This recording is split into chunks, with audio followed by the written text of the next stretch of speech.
మామూలుగా జగన్మోహన్ రెడ్డి ఈరోజు వెన్నుపోటు దినోత్సవంగా ప్రకటించేసి వాళ్ళ నాయకులందరినీ కార్యక్రమంలో పాల్గొనమన్నాడు. అతను మాత్రం బెంగళూరులో కూర్చున్నాడు. బొత్స సత్యనారాయణ గారికి మరి భయం పుట్టిందో ఆరోగ్యం బాగాలేదో మొత్తానికి మాత్రం ఆయన ఇబ్బంది పడిపోయాడు. ఇప్పుడు ఆసుపత్రిలో ఉన్నాడు. ఇది వెన్నుపోటు ఎవరికి ఎవరు వెన్నుపోటు పొడిచారు అనేది కనుక మనం ఆలోచించుకుంటే సిపిఎస్ రద్దు చేస్తానని ఉద్యోగులకు హామీ ఇచ్చి వారంలో రద్దు చేస్తానని ఉద్యోగస్తులకి వెన్నుపోటు పొడిస్తే వాళ్ళు ఓటుపోటు పొడిచారు. అంతే. అలాగే విద్యార్థులకు ప్రత్యేక హోదా తీసుకొస్తాను, కేంద్రం మెడలు ఉంచి తీసుకొని వస్తాను, మీకు ఉద్యోగ కల్పన చేస్తాను, పరిశ్రమలు ఇబ్బడి ముబ్బడిగా వచ్చేస్తాయి, అదే ఆంధ్రప్రదేశ్కి సంజీవిని అని చెప్పని వాళ్ళకి వెన్నుపోటు పొడిస్తే వాళ్ళు ఓటుపోటు పొడిచారు ఈరోజు. అలాగే మహిళలకి సంపూర్ణ మద్యపాన నిషేధం చేస్తానన్నాడు. సహజంగానే ఈ మద్యం వల్ల కుటుంబాలు ఏ విధంగా ఇబ్బందులు పడుతున్నాయో తెలుసు కాబట్టి నిజమని నమ్మి 1994లో అన్న నందమూరి తారక రామారావు గారు కూడా ఇదే నినాదంతో వచ్చి ప్రజల మనసులు గెలిచి ఆయన చేయగలడని చెప్పని ప్రజలందరూ ఓట్లు వేసిన సందర్భంలో అప్పుడు కాంగ్రెస్ పార్టీ 26 స్థానాలకు పరిమితం అయిపోయి ప్రతిపక్ష హోదా కూడా రాలేదు. మళ్ళీ అదే నినాదాన్ని ఎత్తుకొని నిజంగానే వాళ్ళని నమ్మించి వాళ్ళకి వెన్నుపోటు పొడిస్తే వాళ్ళు ఈరోజు ఓటుపోటు పొడిచారు.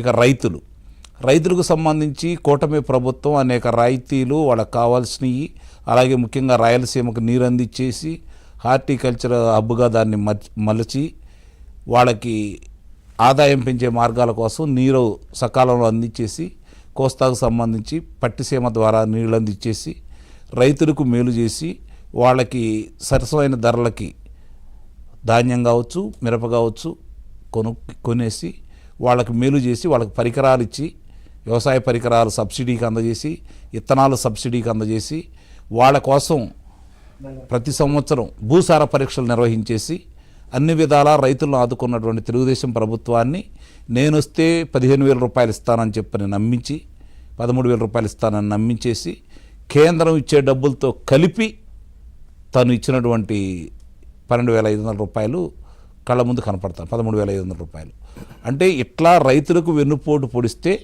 వాళ్ళు ఓటుపోటు పొడిచారు. ఇప్పుడు ఇట్లా మనం కనుక లెక్కేసుకుంటా ఉంటే మొత్తం వాళ్ళని లేదు, ఆశా వర్కర్లు, అంగన్వాడీ టీచర్లు, మరి వీటన్నిటికంటే కూడా వాళ్ళ మనుషుల్నే గెలిపించుకున్నటువంటి స్థానిక సంస్థల ఎన్నికల్లో పంచాయతీలు కావచ్చు, ఎంపీటీసీలు కావచ్చు, జడ్పీటీసీలు కావచ్చు, వాళ్ళు మనుషుల్నే గెలిపించుకుంటే పంచాయతీల నిధులు అర్ధరాత్రి పూట ఒక దొంగల లాక్కున్నటువంటి జగన్మోహన్ రెడ్డి వాళ్ళకి వెన్నుపోటు పొడిస్తే వాళ్ళు ఓటుపోటు పొడిచారు. కేసు పెట్టారు కదా, చూస్తున్నా. అదే దాంతోపాటు ఓటుపోటు కూడా పొడిచారు.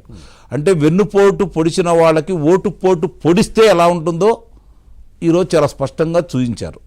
ఒక్కసారి అవకాశం ఇస్తే నేనేదో చేస్తానని నమ్మబలికి ప్రజలను నమ్మించి వాళ్ళ తండ్రి ఏదో ఈ రాష్ట్రాలకు ఉపయోగపడ్డాడు, బాగా మేలు చేశాడని చెప్పి నమ్మించి అతన్ని దేవుడిగా చిత్రీకరించేసి అతని స్థానంలో నేను వచ్చాను, ఆయన ఫోటో పక్కన నా ఫోటో కూడా పెట్టుకునే విధంగా 30 సంవత్సరాలు నేను పరిపాలన చేస్తానని చెప్పి నమ్మి ఒక్క అవకాశం ఇవ్వమంటే చూద్దామని చెప్పని చంద్రబాబు నాయుడు గారు మామూలుగా వేడివేడి అన్నం, దాంట్లో పప్పు, కాస్త రోటి పచ్చడి, కాస్తంత నెయ్యి, సాంబారు, మజ్జిగ పోసి పెడితే ఇతను వచ్చి నేను బిర్యానీ పెడతాను, లేకపోతే కోడి తొడలు పెడతాను, ఈ విధంగా నమ్మించడంలోనే ప్రజలు నిజమే కావాలని అనుకున్నారు. అతనికి అవకాశం ఇచ్చారు. అవకాశం ఇచ్చిన తర్వాత కదా అతని పరిపాలన అంటే ఏంటో, అతని మనస్తత్వం అంటే ఏంటో, ఏ విధంగా పరిపాలన చేస్తాడో చూసిన ఆంధ్ర రాష్ట్ర ప్రజలు, నాకు తెలిసినంత వరకు భారతదేశంలో ఏ రాష్ట్ర ప్రజలు కూడా ఎన్నికలు రావాలి, ఈ ప్రభుత్వాన్ని ఓడించాలని చెప్పని తపన పడ్డ రాష్ట్రం ఏదన్నా ఉందంటే ఓన్లీ ఆంధ్ర రాష్ట్రం. ఎందుకంటే 5 సంవత్సరాలు వాళ్ళు బాధలు వాళ్ళు మౌనంగా బరాయించారు.